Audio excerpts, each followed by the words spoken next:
Nous devons aider le continent africain. To live with us, the European dream. Good friend of Taiwan.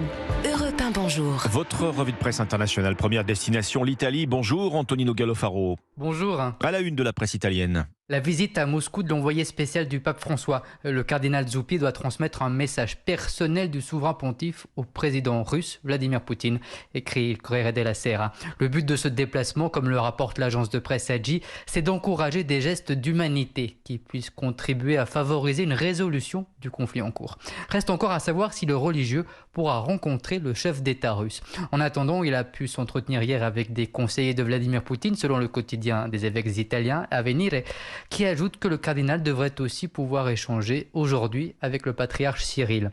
Vatican News, le média officiel du Saint-Siège, rappelle de son côté qu'il s'agit de la deuxième étape de la mission du Vatican pour apaiser les tensions après la visite du cardinal en Ukraine début juin. Nous sommes maintenant en Belgique avec vous, Laura Van Lerberg. Les gros titres des journaux belges.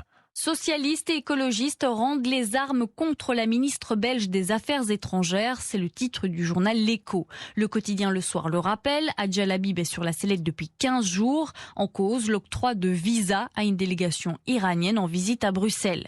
Mais elle peut enfin souffler, relate le quotidien 7 sur 7. Les socialistes francophones ne voteront pas la démission de la ministre. Une voie aussi empruntée par les Verts. Objectif, éviter la chute du gouvernement de Croo. Mais la ministre est-elle pour autant épargnée, se demande la presse belge. Non, la confiance est durablement rompue, analyse la Libre Belgique. Hadja Labib sort fragilisée. Sur chaque dossier, elle devra batailler pour convaincre ses partenaires de gouvernement.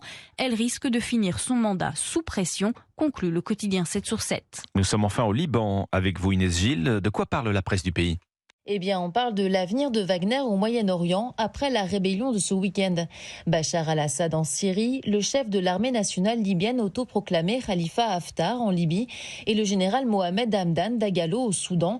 Tous comptent sur Wagner pour asseoir leur puissance militaire, selon le média Arab News.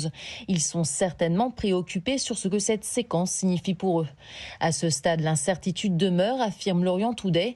Le ministre russe des Affaires étrangères, Sergueï Lavrov, a annoncé que Wagner continuerait ses activités au Mali et en République centrafricaine, mais il n'a rien dit sur son futur au Moyen-Orient.